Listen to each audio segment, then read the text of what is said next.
ألا بذكر الله تطمئن القلوب۔ انسان جب اللہ سے دعا کرتا ہے تو اللہ تعالیٰ اس کی دعا قبول کر لیتے ہیں۔ کوئی بھی انسان ضروری نہیں کہ وہ مسلمان ہی ہو، اگر اللہ کا نافرمان بھی ہے اور اللہ کا باغی بھی ہے، گنہگار بھی ہے، فاسق بھی ہے، جب اللہ کے آگے ہاتھ پھیلاتا ہے، اللہ کے آگے سر جھکاتا ہے، اللہ رب العزت سے مانگتا ہے تو اللہ رب العزت اسے ضرور عطا فرماتے ہیں۔ صرف اہل ایمان کی دعائیں ہی قبول ہوتی ہیں ایسا نہیں ہے۔ کوئی بھی ہو اللہ اس کی دعا کو رد نہیں فرماتے، بلکہ ایک روایت میں تو یہ بھی آیا ہے کہ جب کافر مشرک اللہ کا نافرمان اللہ سے کوئی چیز مانگتا ہے تو اللہ رب العزت اس کے مانگنے کی بات پوری ہونے سے پہلے فرشتوں سے فرماتے ہیں اس آدمی کو دے دو، اس کی آواز بھی مجھے پسند نہیں ہے۔ یعنی کافر کو پہلے دیا جاتا ہے تاکہ اس کی آواز اللہ تک نہ پہنچے۔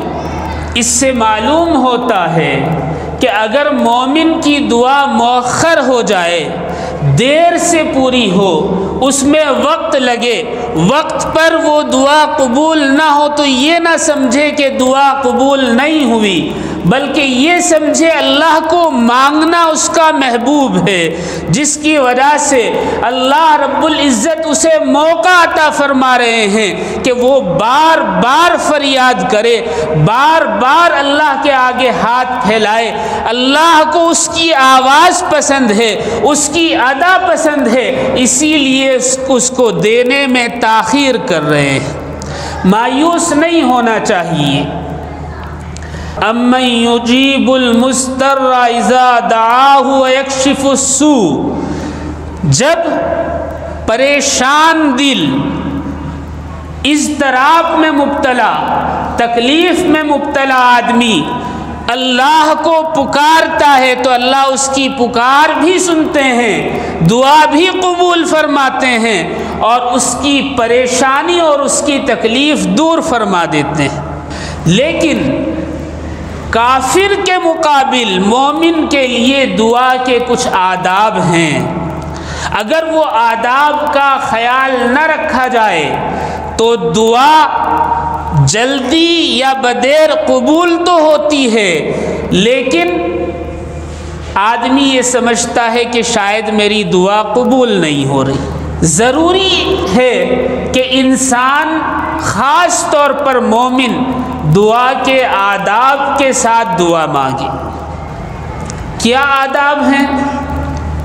ایک ادب یہ ہے کہ اخلاص ہو، بے دلی کے ساتھ نہ مانگے، دھیان، ذہن، دل دکان میں ہو، بازار میں ہو، گھر میں ہو یا کسی اور چیز میں مبتلا ہو اور اللہ سے زبانی مانگ رہا ہے تو زبان تو مانگ رہی ہے، ہاتھ تو پھیلائے ہوئے ہے، دل چونکہ ساتھ نہیں دیتا تو ممکن ہے اللہ تعالیٰ دعا کو دیر سے قبول فرمائے یا قبول نہ فرمائے۔ اخلاص بہت ضروری ہے۔ اسی طریقے سے جب دعا مانگی جائے تو اللہ کی حمد و ثنا، اللہ کی تعریف کرنا ضروری ہے۔ یہ اللہ کی شان اور اللہ کا حق ہے، اگر یہ حق ادا نہ کیا جائے تو دعا یقیناً قبول ہوگی، لیکن دعا کے ادب کے خلاف ہوگی۔ اسی طریقے سے درود شریف بھی پڑھنا چاہیے اور اسی طریقے سے تنہائی میں دعا مانگنی چاہیے۔ تنہائی کی دعا اللہ جلدی قبول فرما لیتے ہیں۔ رو کر دعا مانگنی چاہیے اور پوری توجہ کے ساتھ دعا مانگنی چاہیے۔ اسی طرح کوئی نیک عمل کر کے یا کوئی اللہ کے راستے میں خرچ کر کے پھر دعا کرنی چاہیے، یا پھر یہ کہ انسان دعا کرے تو وہ مظلوم ہو، اللہ تعالیٰ فوراً قبول فرماتے ہیں۔ ہم یہ سمجھتے ہیں کہ دعا کی جائے اور اللہ تعالیٰ قبول نہیں کر رہے ہیں تو دل چھوٹا ہونے لگتا ہے، یہ ایمان کی کمزوری کی بات ہے۔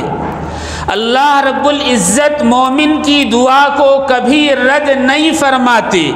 مومن کی دعا 3 طریقے سے قبول ہوتی ہے۔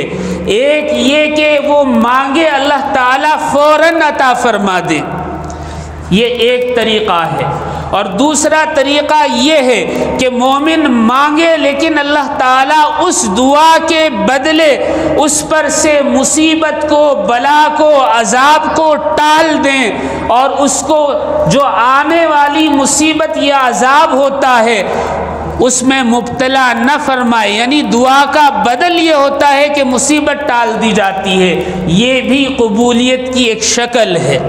اور تیسری شکل یہ ہے کہ دنیا میں اللہ تعالیٰ اس کی دعا کو پوری نہیں فرماتے بلکہ آخرت کے لیے محفوظ کر دیتے ہیں۔ روز قیامت اللہ رب العزت اسے اس کے بدلے میں جو کچھ انعام عطا فرمائیں گے وہ اتنا ہوگا، اتنا ہوگا، اتنا ہوگا۔ اس وقت تڑپ پیدا ہوگی کہ کاش دنیا میں میری کوئی دعا قبول ہی نہ ہوتی تاکہ آخرت میں اس کا اور زیادہ اجر مجھے ملتا۔ یعنی دنیا ہو یا آخرت ہو، مومن کی دعا اس کے حق میں بہتر طریقے سے اللہ ضرور قبول فرماتے ہیں۔ مظلوم کی دعا عرش الہی سے ٹکراتی ہے۔ احادیث میں ہے کہ مظلوم کی آہ اور پکار آسمانوں کو چیرتی ہوئی عرش الہی سے جا کر ٹکراتی ہے۔ لیکن یہ بات بھی ضروری ہے کہ مظلوم چاہے کوئی بھی ہو، اللہ کا فرما بردار ہو یا نافرمان ہو، کافر ہو، مشرک ہو، مرتد ہو، اگر مظلوم ہے تو اللہ تعالیٰ اس کی بھی دعا قبول فرماتے ہیں۔ یہ نہیں کہ صاحب ایمان ہو تو ہی اللہ اس کی دعا قبول فرمائے۔ ایک مثال پیش کر دوں، بات سمجھ میں آئے گی۔ ایک امام صاحب کا تقرر ایک مسجد میں ہوا۔ اس مسجد کے برابر میں ایک طوائف رہا کرتی تھی، اپنے جسم کو بیچنے والی ایک عورت رہا کرتی تھی جس کا نام نورین تھا۔ وہ اکثر کچھ پکا کر مسجد میں امام صاحب کے لیے بھیج دیا کرتی۔ شروع میں امام صاحب نے 1-2 مرتبہ اس سے لیا، بعد میں پتہ چلا اس عورت کی کمائی ٹھیک نہیں تو آپ نے منع کر کہ میرے لیے یہ کھانا جائز نہیں ہے۔ ایک مرتبہ ایسا ہوا کہ وہ عورت کوئی سامان لے کر مسجد میں آ گئی کسی ضرورت کے لیے۔ امام صاحب نے دیکھا تو بڑے سخت ناراض ہوئے اور کہا کہ شرم نہیں آتی، تم ایسا کام کرتی ہو، بے حیائی کا کام کرتی ہو، اللہ کی نافرمانی کرتی ہو، اور پھر اوپر سے ناپاک جسم کے ساتھ مسجد میں آ گئی، فوراً مسجد سے نکل جاؤ۔ اس نے کہا کہ آپ میری بات تو سن لیں۔ امام صاحب نے کہا نہیں، یہ اللہ کا گھر ہے، تیرے جسم سے یہ ناپاک ہو رہا ہے، تو باہر نکل جا، کہیں ایسا نہ ہو تیرے ناپاکی کی وجہ سے مجھ پر بھی اللہ کا عذاب نازل ہو جائے۔ وہ عورت خاموشی کے ساتھ چلی گئی۔ بہت عرصہ گزر گیا، کوئی اس کا نام لینا، اس کے گھر کے آگے سے گزرنا پسند نہیں کیا کرتا تھا۔ ایک مرتبہ اس عورت نے کہا مؤذن صاحب سے، اور اپنا پاسپورٹ دیا اور کہا کہ امام صاحب حج کے لیے جا رہے ہیں، امام صاحب سے کہیں کہ وہ اپنی فیملی کے ساتھ مجھے بھی حج پر لے چلے۔ اب ایسے میں حج کس کمائی سے جائز ہے، کس کمائی سے نہیں، یہ ایک الگ مسئلہ ہے۔ واقعہ سناتا ہوں۔ امام صاحب نے پاسپورٹ دیکھا تو مؤذن صاحب پر سخت ناراض ہوئے اور کہا کہ شرم نہیں آتی ایسی عورت جس کا رات دن گناہوں میں وقت گزرتا ہے اور جو حرام کمائی پر اپنی زندگی گزار رہی ہے، وہ حج پر جانا چاہتی ہے حرام کمائی سے اور میری فیملی کے ساتھ جانا چاہتی ہے، میں اس کو برداشت نہیں کر سکتا۔ امام صاحب نے پاسپورٹ واپس بھجوا دیا۔ جب اس عورت کو وہ پاسپورٹ ملا تو اس نے ہاتھ اٹھائے اور کہا، اے اللہ آپ گواہ ہیں کہ میں اس دھندے میں اس راستے میں کیوں آئی ہوں، آپ جانتے ہیں میں مظلوم ہوں، اے اللہ میرے ناپاک جسم کی وجہ سے مجھے دنیا والوں نے تو دھتکار دیا، اے اللہ میں آپ سے دعا کرتی ہوں کہ میرے جسم کو نہ صحیح میری روح کو اپنے گھر کی زیارت نصیب فرما دے۔ امام صاحب حج کے لیے چلے گئے، تمام ارکان ادا کر لیے، طواف زیارت کے لیے آئے، طواف کر رہے تھے، رش اور بھیڑ زیادہ تھی۔ اچانک بیوی کا ہاتھ چھوٹ گیا اور بیوی رش کی وجہ سے زمین پر گر پڑی۔ امام صاحب کو لگا کہ اب بیوی کچلی جائے گی، مر جائے گی، فوت ہو جائے گی، بڑھ کر ہاتھ بھی نہیں اٹھا سکتے تھے، فاصلہ پیدا ہو گیا تھا، رش زیادہ تھا۔ ایسے میں ایک عورت نے ہاتھ پکڑ کر اٹھایا اور بھیڑ کے اندر سے امام صاحب کی بیوی کو باہر لا کر کھڑا کر دیا اور زمزم کا ایک گلاس دیا اور کہا کہ بہن آپ پی لیں۔ امام صاحب نے بیوی کی خیریت معلوم کی اور پھر اس عورت کا شکریہ ادا کیا اور کہا کہ بہن آپ کی وجہ سے میری بیوی کی جان بچ گئی، اللہ آپ کو جزائے خیر دے۔ اس عورت نے کہا، امام صاحب آپ نے مجھے پہچانا نہیں، میں وہی نورین ہوں جسے آپ ہندوستان میں چھوڑ آئے تھے۔ امام صاحب کے رونگٹے کھڑے ہو گئے، ایک طوائف حرم میں اور اپنی ناپاک کمائی کے ساتھ کیسے آ گئی، کس کے ساتھ آئی؟ لیکن وہاں سوال جواب کا موقع نہیں تھا۔ جب واپس آئے مؤذن صاحب سے کہا، وہ جو ایک طوائف رہتی ہے اس کا کیا حال ہے؟ میں نے اسے حرم میں دیکھا ہے۔ مؤذن صاحب رونے لگے اور مؤذن صاحب نے روتے روتے کہا، امام صاحب آپ نے تو اس کی کمائی کو دیکھا، آپ نے تو اس کے حال کو دیکھا، آپ نے تو اسے لے جانے سے منع کر دیا۔ جس دن آپ حج کے لیے گئے اس سے اگلے دن ایک چور اس کے گھر میں داخل ہوا، جو رقم اس نے حج کے لیے جمع کر رکھی تھی وہ حلال تھی یا حرام وہ الگ بات ہے، لیکن اس کو چرانے کے لیے اس نورین کا قتل کر دیا اور وہ رقم لے کر چلا گیا۔ آپ کس نورین کی بات کرتے ہیں؟ وہ تو آپ کے جانے کے اگلے دن ماری گئی، قتل ہو گئی، اس کا مرڈر ہو گیا، آپ کہتے ہیں کہ آپ نے اسے حرم میں دیکھا ہے۔ امام صاحب رونے لگے اور کہا کہ میں غلطی پر تھا، کس کی دعا اللہ کب قبول کر لے میں نہیں جان سکتا۔ اس نے دعا کی تھی، اے اللہ میرے جسم کو نہ صحیح میری روح کو اپنے گھر کی زیارت سے محروم نہ کرنا، اللہ نے اس کی دعا قبول کر لی۔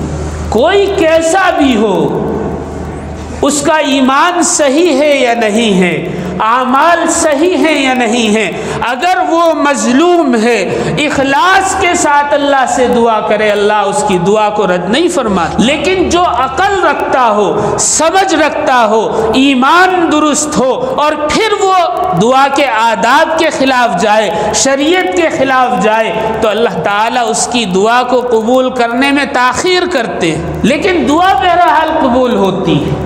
کوئی ظالم ہو اللہ اس کی بھی دعا قبول فرماتے ہیں۔ حضرت محمد بن زید رحمۃ اللہ علیہ ایک بڑے عالم گزرے ہیں۔ عمر بن عبدالعزیز رحمۃ اللہ علیہ کے زمانے میں یہ جیلر تھے، ایک جیل ان کے انڈر میں تھی۔ حضرت عمر بن عبدالعزیز نے انہیں حکم دیا کہ جتنے جیل میں لوگ ہیں سب کو آزاد کر دو، صرف ایک شخص کو قید میں رکھنا۔ وہ کون ہے؟ وہ حجاج بن یوسف کا کاتب تھا یزید بن ابو مسلم، اسے رہا مت کرنا۔ محمد بن زید نے ایسا ہی کیا، سارے قیدیوں کو آزاد کر دیا۔ لیکن یزید بن ابو مسلم کو آزاد نہ کیا۔ یزید بن ابو مسلم نے قسم کھائی کہ اگر اللہ نے مجھے تجھ پر قوت عطا فرمائی، یعنی اگر تو میرے انڈر آ جائے تو پھر میں تجھے قتل کر دوں گا۔ اب کیا ہوا؟ حضرت عمر بن عبدالعزیز کا زمانہ ختم ہوا، آپ کا وصال ہوا، زمانہ بدلا۔ جو لوگ مظلوم تھے وہ اور مظلوم ہو گئے، اور جو لوگ پریشان حال تھے وہ اور پریشان ہو گئے، جو جیلوں میں تھے وہ رہا ہو گئے، جو ظالم تھے وہ حکمراں بن گئے۔ بالکل اپوزٹ زمانہ آیا، برے لوگ حکومت پر قابض ہو گئے، اور یہ شخص یزید بن ابو مسلم رہا ہو کر ایک شہر کا گورنر بن گیا، اور محمد بن زید ریٹائر ہو کر اپنے گھر میں رہنے لگے۔ ایک دن محمد بن زید کو پتہ چلا کہ یزید بن ابو مسلم آ رہا ہے، تو وہ گھر بار چھوڑ کر وہاں سے بھاگے کہ یہ شخص مجھے مار دے گا۔ لیکن یزید بن ابو مسلم کے سپاہیوں نے محمد بن زید کو گرفتار کر لیا اور رسیوں میں باندھ کر گورنر کے سامنے پیش کیا۔ اب یزید بن ابو مسلم نے کہا کہ میں تجھے ہر حال میں قتل کر دوں گا، میں نے قسم کھائی تھی کہ اگر اللہ نے مجھے تجھ پر قوت عطا فرمائی، تجھ پر دسترس عطا فرمائی، تجھے میرے قابو میں دے دیا تو میں نے قسم کھائی تھی کہ میں تجھے قتل کر دوں گا۔ جلاد کو حکم دیا کہ چمڑا بچھائے جائے، مٹی ڈالی جائے، اور پھر اس پر محمد بن زید کو کھڑا کر کے پیچھے سے تلوار لے کر جلاد مارنے کے لیے کھڑا ہوا۔ تلوار ایسے اٹھائی کہ اذان کی آواز آئی۔ اس زمانے میں ظالم بھی اذان کا احترام کیا کرتے تھے۔ یزید بن ابو مسلم نے ہاتھ اٹھایا اور کہا کہ رک جاؤ، پہلے میں نماز پڑھ لوں، اس کے بعد اسے قتل کرنا، اور اس کے قتل کا نظارہ میں اپنی آنکھ سے دیکھنا چاہتا ہوں۔ اس نے مسلح بچھایا وہیں اور نماز کی نیت باندھ لی۔ جلاد کے ہاتھ میں تلوار ہے، انتظار کر رہا ہے کہ یزید بن ابو مسلم سلام پھیرے تو پھر اس کے حکم پر میں محمد بن زید کو قتل کر دوں۔ اتنے میں 5-10 آدمی اندر داخل ہوئے نماز کی حالت میں، چونکہ یہ خود ظالم تھا، اس پر حملہ کیا اور اس کا کام تمام کر دیا۔ اور ان حملہ آوروں نے محمد بن زید کو کھول کر کہا کہ آپ جا سکتے ہیں۔ محمد بن زید اس واقعے کو لکھ کر کہتے ہیں اللہ نے اس کی دعا بھی قبول کی، میری دعا بھی قبول کی۔ اللہ نے اس کی دعا اس لیے قبول کی، اس نے یہ نہیں کہا کہ اے اللہ میں اسے قتل کرنا چاہتا ہوں، اس نے دعا کی اللہ تجھے میرے قابو میں دے دے، میرے انڈر دے دے۔ اللہ نے اس کی دعا قبول کر لی، اور میں دعا کرتا تھا اے اللہ اگر وہ زندہ رہا تو وہ مجھے چین سے رہنے نہیں دے گا، اللہ نے اسے مار دیا، قتل کروا دیا تو میں آرام سے ہوں۔ ظالم بھی ہو تو اللہ اس کی دعا رد نہیں کرتے، لیکن دعا مانگنے کا طریقہ آنا چاہیے۔ حافظ ابن کثیر رحمۃ اللہ علیہ نے ابن عساکر کے ذریعے سے لکھا ہے کہ ایک شخص دمشق کے لیے نکلا اپنے خچر پر سوار ہو کر، راستے میں ایک آدمی ملا، اس نے کہا کہ کہاں جاتے ہو؟ کہا کہ فلاں جگہ جانے کا ارادہ ہے۔ کہا کہ آپ اکیلے ہو؟ میں بھی اکیلا ہوں، چلو دونوں ساتھ مل کر سفر کرتے ہیں، مجھے بھی وہیں جانا ہے۔ راستے میں ایک جگہ راستہ 2 حصوں میں تقسیم ہوتا تھا، مجھے جو راستہ معلوم تھا میں اس پر چلا۔ اس اجنبی آدمی نے کہا کہ ادھر سے کہاں جاتے ہو؟ کہا کہ یہ راستہ دمشق جاتا ہے۔ کہا کہ اس راستے سے اگر جاؤ گے تو دیر سے پہنچو گے، یہ روٹ لمبا ہے، مجھے ایک شارٹ کٹ راستہ پتا ہے، اس سے چلتے ہیں۔ میں نے کہا کہ اگر تمہیں یقین ہے تو اس راستے پر چلتے ہیں۔ کہا کہ ٹھیک ہے۔ وہ مجھے دوسرے راستے پر لے کر گیا، ایسی جگہ پہنچے جہاں راستہ ختم ہو گیا تھا، ایک وادی تھی جہاں لاشیں پڑی ہوئی تھی، بے شمار مرے ہوئے اور سڑے ہوئے لوگ پڑے ہوئے تھے، اس نے وہاں پہنچ کر کہا کہ دیکھو میں راہزن ہوں، ڈاکو ہوں، قاتل ہوں، اور میں لوگوں کو اسی طریقے سے لوٹتا ہوں، میں تجھے یہاں لے کر اس لیے آیا ہوں تاکہ تیرا مال اور تیرا خچر لوٹ لوں اور تجھے قتل کر دوں۔ اس شخص نے کہا مجھے جانے دے، یہ مال اور یہ خچر تو لے لے۔ کہا کہ یہ تو میرا ہو ہی گیا ہے، میں تجھے آزاد نہیں کر سکتا، اگر میں تجھے چھوڑ دوں گا تو دوسرے لوگوں کو جا کر بتا دے گا، اور بتانے کے بعد لوگ اس راستے پر آنا بند کر دیں گے، میری کمائی کا راستہ بند ہو جائے گا، میں تجھے کسی طریقے سے آزاد نہیں کر سکتا۔ اس نے کہا کہ اچھا ایک کام کر، تجھے مارنا ہے مار دے، لیکن 2 رکعت نماز پڑھنے کی اجازت دے دے۔ اس نے کہا ٹھیک ہے، مجھے بھی جلدی نہیں ہے۔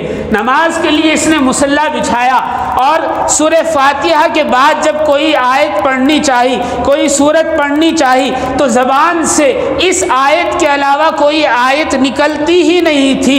امن یجیب المضطر اذا دعاہ ویکشف السوء، یعنی کون ہے جو بے قرار دلوں کی پکار کو سنتا ہے، جب وہ اسے پکارتا ہے تو اس کی تکلیف اور پریشانی کو دور کر دیتا ہے۔ یہ آیت وہ بار بار پڑھتا رہا، امن یجیب المضطر اذا دعاہ ویکشف السوء، اس سے آگے زبان پلٹتی ہی نہیں تھی۔ ابھی 4-5 مرتبہ اس نے پڑھا، ایک آدمی گھوڑے پر نمودار ہوا، اس کے ہاتھ میں نیزہ تھا، اس آدمی نے اس چور کو، اس قاتل کو، اس ڈاکو کو مارا، اور مارنے کے بعد کھڑا ہو گیا کہ میں بدحواسی میں اسی آیت کو پڑھے جا رہا تھا، میں نے اسے اپنی آنکھوں کے آگے مرتا دیکھا، جب اس کی روح نکل گئی میں نے سلام پھیرا، میں نے اس سے پوچھا اللہ تیرے حال پر رحم کرے، تو کون ہے، کہاں سے آیا ہے، اس ویرانے میں تجھے راستہ کس نے بتایا، تو نے میری مدد کیوں کی؟ اس نے کہا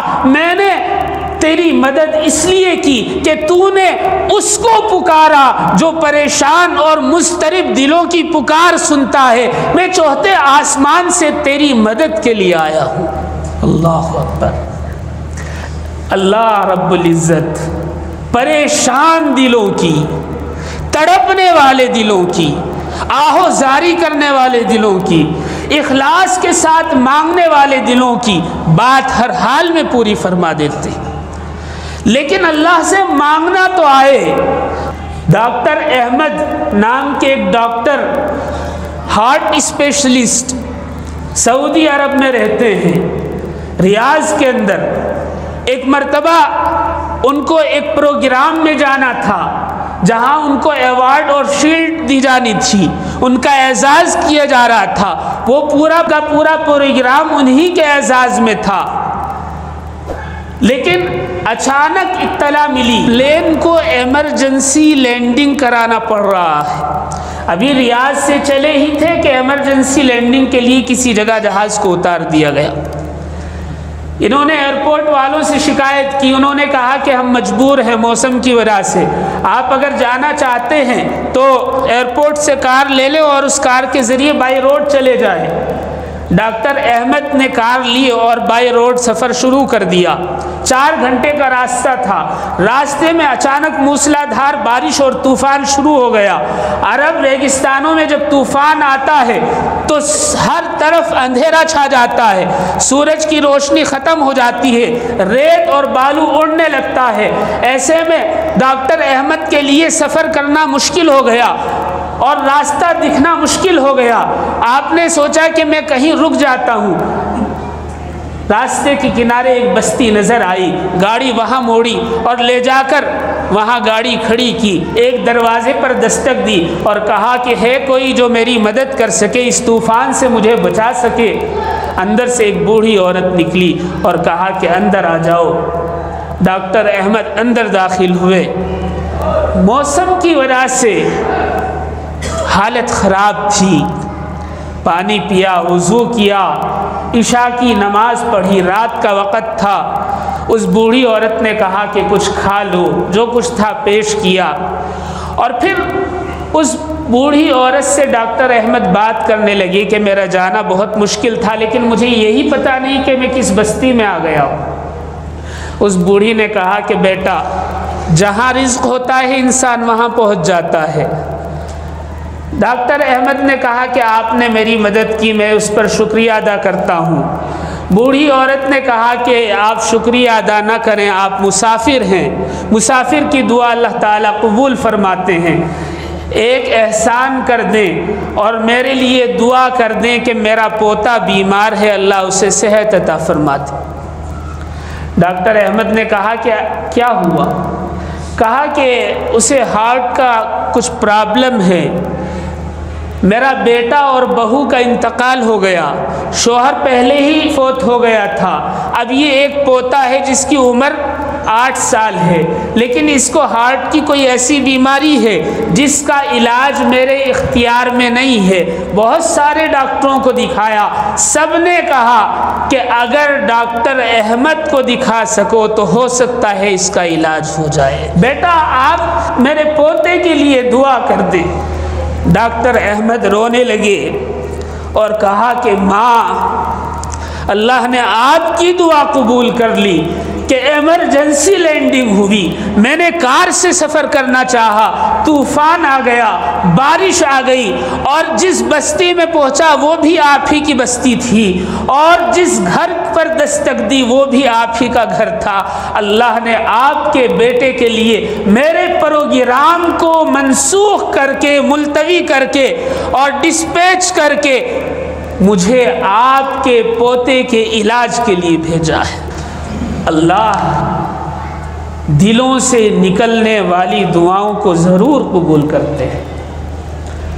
مامون رشید کے زمانے میں اس کے محل سے ملا ہوا ایک چھوٹا سا گھر تھا، ایک بیوہ رہا کرتی تھی، کمانے والا کوئی نہیں تھا، فاقے ہوا کرتے۔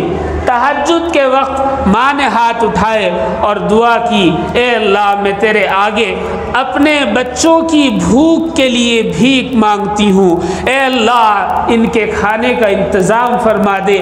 3 دن ہو گئے کسی بچے کے حلق میں ایک لقمہ نہیں گیا۔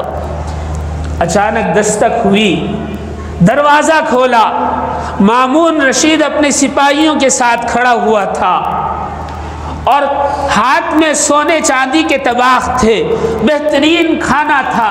اس نے پیش کیا اور کہا، ماں جی مجھے معاف کرنا، مجھ سے غلطی ہوئی، میں نے آپ کا خیال نہیں کیا، جب جو چاہے آپ مجھ سے طلب کر لیا کریں، مجھے معاف کر دیں۔ اس نے کہا، بیٹا میں نے تو تجھ سے نہیں مانگا، میں نے تو اللہ سے مانگا۔ کہا کہ آپ نے اللہ سے مانگا، میں سو رہا تھا، اللہ نے مجھے حکم فرمایا کہ میری ایک بندی تیری دیوار کے سائے میں بھوکی مر رہی ہے، تو آرام سے سو رہا ہے، اللہ کے حکم پر میں لے کر آیا ہوں۔ وہ کھانا دے کر واپس پلٹے۔ اس زمانے کے مسلمانوں کا ایمان کیسا تھا! جو سب سے بڑا بیٹا تھا اس بیوہ کا، اس کی عمر 12 سال تھی، اس نے ماں سے کہا، ماں کاش تو کھانا نہ مانگتی، ہماری مغفرت کی دعا کر لیتی۔ مولانا خلیل احمد سہارنپوری رحمۃ اللہ علیہ، کون نہیں جانتا، آپ کے 2 شاگرد تھے، 2 اسٹوڈنٹ تھے، دونوں سے کوئی غلطی ہوئی، آپ نے دونوں کو الگ الگ 2 ستونوں سے 2 پلروں سے باندھ دیا مدرسے میں۔ ابھی باندھا ہی تھا، کوئی اور سزا نہیں دی، پلر پر کھڑا کر کے رسی سے باندھ دیا سزا کے طور پر۔ تو ایک طالب علم نے کہا کہ ہم طالب علم ہیں، ہم اسٹوڈنٹ ہیں، اور آپ کو یہ حق حاصل نہیں شرعی اعتبار سے کہ آپ ہمیں اس طرح باندھیں اور ہم پر اس طرح کا ظلم کریں۔ مولانا خلیل الرحمن صاحب رونے لگے اور کہا کہ بیٹا تو نے سچ کہا ہے، مجھ سے غلطی ہوئی، بیٹا مجھے معاف کرنا۔ یہ کہتے جاتے تھے، رسی کھولتے جاتے تھے، اس کو کھولا اور کہا کہ بیٹا اللہ کے لیے مجھے معاف کر دو۔ وہ طالب علم نکل کر باہر چلا گیا۔ دوسرا طالب علم تھا، اس کی رسی حضرت کھولتے جاتے اور کہتے جاتے کہ بیٹا اللہ کے لیے مجھے معاف کر دینا، روز قیامت میں مجھ سے باز پرس نہ کرنا، روز قیامت مجھ سے سوال مت کرنا، اللہ کے دربار میں بہت سختی ہو جائے گی، پکڑ ہو گئی تو مغفرت نہیں ہوگی۔ وہ طالب علم بھی طالب علم تھا. اس نے کہا کہ حضرت میں نے اپنی جان اپنا جسم سب آپ کے سپرد کر دیا ہے, اب آپ رکھو مارو بچاؤ زندہ رکھو یا جان لے لو, جو کچھ بھی ہے یہ سب آپ کا ہے. آپ رونے لگے اور روتے روتے مولانا خلیل احمد سہارنپوری نے اس شاگرد کو دعا دی. کیا دعا دی؟ اے بیٹے قیامت تک اللہ تعالیٰ تجھے عزت عطا فرمائے, عزت عطا فرمائے. استاد کے دل سے نکلی ہوئی دعا تھی, استاد کے دل سے نکلی ہوئی دعا تھی, شاگرد کے حق میں قبول ہوئی. اور پھر یہ شاگرد آگے چل کر جو بنا, آج ہم اس شاگرد کو, اس عالم کو شیخ الحدیث حضرت مولانا زکریا صاحب کے نام سے جانتے ہیں. جب دل سے دعا نکلتی ہے تو اللہ تعالیٰ قبول کر لیتے ہیں. مولانا الیاس رحمۃ اللہ علیہ کی تبلیغی خدمات تبلیغ میں لگنے والے کو بعد میں معلوم ہوتی ہیں, حضرت شیخ زکریا رحمۃ اللہ علیہ کے بارے میں پہلے پتہ چلتا ہے. اللہ نے کیا عزت عطا فرمائی. لیکن خلوص بہت ضروری ہے. اخلاص ہو تو اللہ تعالیٰ عطا فرماتے ہیں, اخلاص نہ ہو تو اللہ تعالیٰ عطا نہیں فرماتے, تاخیر کرتے ہیں. بنی اسرائیل کا ایک چرواہا, بکریاں چرانے والا, بڑے گڑ گڑا کر بڑے رو کر آنسو بہ رہے ہیں, دعا کر رہا ہے, لیکن دعا قبول نہیں ہو رہی. بار بار دعا کر رہا ہے, سجدے میں پڑا ہوا ہے, پیشانی کیچڑ سے لت پت ہے. حضرت موسیٰ علیہ السلام نے دیکھا تو کہا اے اللہ یہ اتنی عاجزی سے دعا مانگ رہا ہے, آپ قبول نہیں فرماتے. اللہ رب العزت نے وہی فرمائی, موسیٰ یہ رو کر تو دعا مانگ رہا ہے, گڑ گڑا کر تو دعا مانگ رہا ہے, لیکن اس کی دعا میں خلوص نہیں ہے. کیوں نہیں ہے؟ یہ سجدے میں پڑا ہوا ہے, لیکن بار بار گردن اٹھا کر دیکھتا ہے کہ کہیں کوئی بکری کو بھیڑیا اٹھا کر تو نہیں لے جا رہا. توجہ نہیں ہے, اخلاص نہیں ہے. حضرت موسیٰ نے فوراً کہا کہ کم بخت بکریوں کی طرف سے دھیان ہٹا, اللہ کی طرف دھیان دے, اخلاص پیدا کر. اس نے اخلاص کے ساتھ مانگا, اللہ نے فوراً دعا قبول فرما. اخلاص بہت ضروری ہے. ایک بزرگ تھے, ہاتھ بہت کھلا ہوا تھا, ذریعہ آمدنی کچھ نہیں تھی, مہمان نواز تھے. کبھی کسی سے قرض لے لیا, کسی کو کھلا دیا, کسی سے قرض لے لیا, کسی کو کھلا دیا, بہت سارے قرض دار ہو گئے. آمدنی کچھ نہیں تھی کہ ان کا قرض ادا کریں.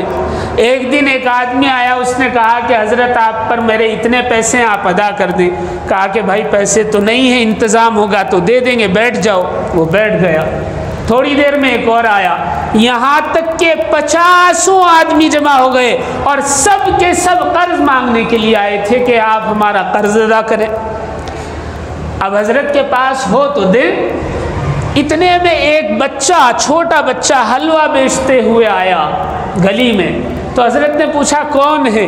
کہا کہ ایک بچہ حلوہ بیچ رہا ہے. کہا کہ بھائی یہ قرض لینے والے جو ہیں یہ بھی تو ہمارے مہمان ہیں, ان کو حلوہ کھلا دو. شاگردوں نے آواز دی, بچہ آیا, کہا کہ سب کو حلوہ تقسیم کر دو. بچے نے کہا اتنے کا ہے. کہا کہ کوئی بات نہیں. بچے نے سب کو حلوہ کھلا دیا. بچے نے کہا میرے پیسے؟ کہا کہ بھائی پیسے کے لیے تو جمع ہے, اگر ہوتے تو ان کو دیتا. بچہ رونے لگا. بچہ رونے لگا اور کہنے لگا میری ماں بیوہ ہے, اس نے مجھے حلوہ بنا کر دیا تھا تاکہ گھر میں چند پیسے آئیں. اگر آپ اس طرح حلوہ کھا کر بیٹھ جائیں, مجھے پیسے نہ دیں, میری ماں مجھے مارے گی. حضرت نے کہا کہ بھائی تو بھی بیٹھ جا. ابھی یہ بچہ رو ہی رہا تھا, ایک آدمی حضرت کا ایک مرید آیا, ایک بڑی رقم اس نے لا کر دی اور کہا کہ حضرت آپ اس میں خرچ کر لیں, جیسے چاہیے آپ کو ہدیہ. حضرت نے کہا بھائی جتنے قرض خواہ ہیں سب کا ادا کر دو. سب کا قرض دے دیا. کسی شاگرد نے کہا حضرت صبح سے شام ہو گئی بیٹھے ہوئے, ان کی برائی سنتے ہوئے, ان کی گالیاں سنتے ہوئے, صبح سے دعا کرنی تھی تو صبح سے کر دیتے, شام میں دعا کیوں کی؟ حضرت کی بات پر قربان جائیے، حضرت نے کہا کہ دیکھو بھائی، صبح سے شام تک مانگنے والے تو تھے لیکن رونے والا کوئی نہیں تھا۔ ہم اللہ کے آگے مانگنے والے تو ہوتے ہیں، رونے والے نہیں ہوتے۔ اللہ کیسے عطا فرما دے؟ ایک واقعہ سنا کر بات ختم کرتا ہوں۔ سری سقطی رحمۃ اللہ علیہ نے ایک شخص کو دیکھا کہ شراب میں مست ہے، ہوش نہیں کہ کہاں پڑا ہوں، جسم بھی گندا ہے، کپڑے بھی گندے ہیں، منہ بھی گندا ہے، رال ٹپک رہی ہے، شراب میں مست ہے، اور بے ہوشی کے عالم میں اس کی زبان پر لفظ اللہ جاری ہے، پڑے پڑے بے ہوش لیٹے لیٹے کہہ رہا ہے اللہ اللہ اللہ۔ سری سقطی رحمۃ اللہ علیہ نے اس کا سر اپنے گود میں رکھا اور اپنے رومال سے اس کا منہ صاف کیا، اور منہ صاف کرنے کے بعد اس کے کپڑے صاف کیے، اس کا منہ دھلایا، اسے پانی پلایا۔ لوگ اٹھا کر اس شرابی کو اس کے گھر لے گئے۔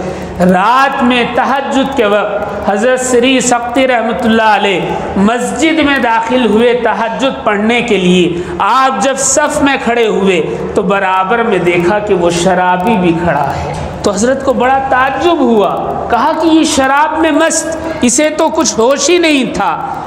تو اس سے کہا تو یہاں کیسے؟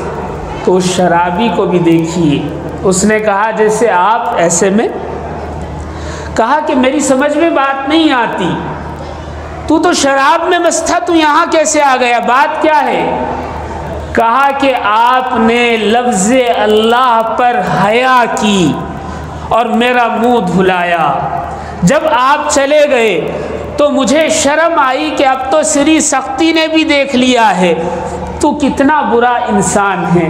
میں اندر سے پریشان ہوا، میں نے اندر شرمندہ ہوا، میں نے دل ہی دل میں توبہ کی کہ آج سے شراب نہیں پیوں گا۔ آپ نے میرا منہ اللہ کے نام کی وجہ سے دھویا تھا، اللہ نے میرا دل اس شرمندگی کی وجہ سے دھو دیا۔ دعا کے لیے لفظ ضروری نہیں ہے، دل سے آہ نکلنی چاہیے، آہ نکلنی چاہیے۔ اللہ تعالیٰ قبول فرما لیتے ہیں۔ دعا کے لیے چند شرائط ہے، ویسے تو 72 سے زیادہ شرائط علماء کرام نے گنوائے ہیں، لیکن جو مین ہیں بہت ضروری ہے اہل ایمان کے لیے، مومن اور مسلمانوں کے لیے، وہ 10 ہے۔ ایک یہ کہ صرف اللہ سے مانگے، یہ نہیں 10 آدمیوں سے مانگے اور پھر اللہ سے بھی مانگ لے، ایسا نہیں، یا اللہ سے مانگے اور دوسروں سے بھی مانگے، جہاں سے مل جائے، ایسا نہیں ہونا چاہیے۔ یا یہ ہے کہ اللہ سے مانگے لیکن امید دوسرے سے رکھے، ایسا نہیں ہونا چاہیے، صرف اللہ ہی سے مانگے، یہ پہلی شرط ہے۔ دوسری شرط یہ ہے کہ جائز مانگے، ناجائز نہ مانگے۔ اللہ تعالیٰ مجھے سود اتنا عطا فرما دے، یہ جائز نہیں۔ اللہ تعالیٰ مجھے اتنا مال دے دے، میں شراب کا کاروبار کر لوں، یہ جائز نہیں۔ یعنی ناجائز نہ مانگے، جائز چیز مانگے تو اللہ تعالیٰ دعا قبول فرماتے ہیں۔ اور دعا میں جلدی نہ کرے، وقت فکس نہ کرے، اللہ شام تک دے دے ورنہ کل حالات خراب ہو جائیں گے، ایسا نہیں، کوئی ٹائم فکس نہ کرے، جلدی نہ کرے اور شکوہ بھی نہ کرے، بلکہ اللہ سے مانگتا رہے جب تک عطا نہیں ہوتا۔ اور قطع رحمی، گناہ اور رشتوں کو توڑنے والی دعا نہ کرے۔ فلاں آدمی کا رشتہ ٹوٹ جائے، اللہ یہ نیاز کروں گا، جائز نہیں، ایسی دعا قبول نہیں ہوتی۔ اور پھر اللہ تعالیٰ سے حسن ظن رکھے، اچھا گمان رکھے، بدگمان نہ ہو، پتہ نہیں اللہ قبول کریں گے یا نہیں، ایسے اگر بدگمانی ہے تو اللہ دعا قبول نہیں فرماتے۔ اللہ سے حسن ظن رکھے اور حضور دل کے ساتھ، یعنی پوری توجہ کے ساتھ دعا مانگے، بے توجہی سے دعا نہ مانگے۔ اور ساتواں یہ کہ کھانا پینا اس کا حلال ہو، حرام لقمہ اگر پیٹ میں ہے تو 40 دن تک نماز اور دعا لٹکی رہتی ہے، قبول نہیں ہوتی۔ لیکن ہاں اگر مظلوم ہے تو چاہے حرام کھائے یا ایمان نہ ہو تو اللہ اس کی دعا قبول کر لیتے ہیں۔ تو مومن کے لیے ضروری ہے کہ حلال کھائے، حرام سے بچے تاکہ اس کی دعا قبول ہو۔ آٹھواں یہ کہ حدود سے تجاوز نہ کرے، یعنی بندہ ہے بندہ بن کر رہے، یہ نہ کہے کہ میں منسٹر بن گیا تو فلاں کا ایسا کر دوں گا، فلاں کا ایسا کر دوں گا، اپنی حد بندی سے آگے تجاوز نہ کرے۔ اور نواں یہ کہ دعا میں مشغول ہو کر فرائض اور واجبات کو نہ چھوڑے۔ ایسا نہ ہو تہجد میں دعا مانگ رہا ہے، بوڑھی ماں اور بیمار باپ آواز دے، ان کی آواز نہ سنے، ان کی خدمت نہ کرے، یا یہ ہے کہ کمائی نہ کرے بس دعا مانگتا رہے، حلال نہ کمائے، بیوی بچوں کا حق ادا نہ کرے، صرف دعا کرتا رہے، تو ایسی دعا بھی قبول نہیں ہوتی۔ یعنی فرائض بھی ادا کرے، واجبات بھی ادا کرے اور پھر دعا کرے تو اللہ تعالیٰ دعا کو قبول کرتے ہیں۔ اور 10ویں لیکن سب سے اہم شرط یہ ہے کہ اللہ تعالیٰ کی حمد و ثنا تعریف بیان کرے، دعا میں سب سے پہلے اللہ کی تعریف کرے اور پھر اللہ کے نبی صلی اللہ علیہ وسلم پر درود بھیجے اور پھر اپنے گناہوں کا اعتراف کرے، گناہوں کی معافی مانگے اور پھر جو مانگنا ہے مانگے، اللہ تعالیٰ اس کی دعا کو قبول فرما لیتے ہیں۔ آخری بات کہہ کر بات ختم کرتا ہوں۔ مجمع الزوائد میں حضرت عبادہ بن صامت نے ایک روایت نقل کی ہے۔ وہ کیا روایت ہے کہ اگر 27 مرتبہ کوئی شخص ان کلمات کو یا اس دعا کو اپنی دعا میں شامل کر لے تو روئے زمین پر جتنے مومن مومنات مسلم مسلمات اللہ نے پیدا فرمائے یا پیدا فرمائیں گے، ان کے بقدر یعنی ان کی کوانٹٹی کے بمقدار اللہ تعالیٰ اس کے نامہ اعمال میں نیکیاں لکھ دیتے ہیں۔ لاکھوں اربوں خربوں کتنے لوگ ہیں ہم نہیں جانتے، قیامت تک کتنے آئیں گے ہم نہیں جانتے۔ وہ دعا کیا ہے آپ بھی جانتے ہیں اور یہ ایک عام دعا ہے، اللہم اغفر لی ولوالدی وللمؤمنین والمؤمنات والمسلمین والمسلمات۔ یہ دعا جو 27 مرتبہ اپنی دعا میں شامل کر لے، جتنے مومن اور مسلمان روئے زمین پر ہیں ان کی تعداد کے برابر اللہ اس کے نامہ اعمال میں نیکیاں لکھ دیتے ہیں۔ ایک دوسری روایت میں ہے کہ اگر کوئی شخص اسے 27 مرتبہ پڑھے تو اللہ تعالیٰ اس کی کوئی دعا رد نہیں فرماتے، بلکہ ایک اور روایت میں لکھا ہے وہ مستجاب الدعوات بن جاتا ہے، یعنی اس کی دعا قبول ہی ہوتی رہتی ہے، کوئی دعا رد نہیں ہوتی۔ جو دعا مانگے جیسی دعا مانگے اللہ تعالیٰ قبول فرما لیتے ہیں۔ اسی طریقے سے رات میں جو دعا اللہ سے مانگی جائے اللہ رب العزت اسے بھی قبول فرماتے ہیں۔ نبی کریم صلی اللہ علیہ وسلم کی ایک حدیث ہے، صحیح مسلم کی روایت ہے، حضرت ابو ہریرہ رضی اللہ تعالیٰ عنہ فرماتے ہیں نبی کریم علیہ السلام نے ارشاد فرمایا رات کے آخری حصے میں یا درمیانی حصے میں اللہ رب العزت آسمان دنیا پر نزول فرماتے ہیں اور ایک منادی کے ذریعے اعلان فرماتے ہیں کہ ہے کوئی بندہ جو مجھ سے دعا مانگے اور میں اس کی دعا قبول کروں، اور پھر دوسرا اعلان ہوتا ہے کوئی بندہ جو مجھ سے سوال کرے اور میں اس کا سوال پورا کر دوں، اور پھر تیسرا اعلان ہوتا ہے کہ کوئی اس ذات کو قرض دینے والا بھی ہے جو نہ محتاج ہے اور نہ حق مارنے والا ہے، یعنی اللہ کے راستے میں خرچ کرے تو اللہ تعالیٰ اس کو بڑھا کر عطا فرمائیں گے۔ ایک دوسری روایت میں ہے جس میں لکھا ہے کہ ہے کوئی گناہوں کی معافی مانگنے والا کہ میں اسے معاف کروں۔ رات کے آخری حصے میں درمیانی حصے میں اگر کوئی اٹھ کر اللہ سے مانگ لے اللہ رب العزت اس کو بھی محروم نہیں کرتے ہیں، ضرور عطا فرماتے ہیں۔ بس سلیقہ آنا چاہیے، طریقہ آنا چاہیے، اخلاص ہونا چاہیے، للہیت ہونی چاہیے، خلوص نیت کے ساتھ، دل کی تڑپ کے ساتھ اللہ سے مانگے تو اللہ تعالیٰ اسے ہر حال میں عطا فرما دیتے ہیں۔ اللہ تعالیٰ مجھے اور آپ کو کہنے سننے سے زیادہ عمل کی توفیق عطا فرمائے۔ وآخر دعوانا ان الحمد للہ رب العالمین۔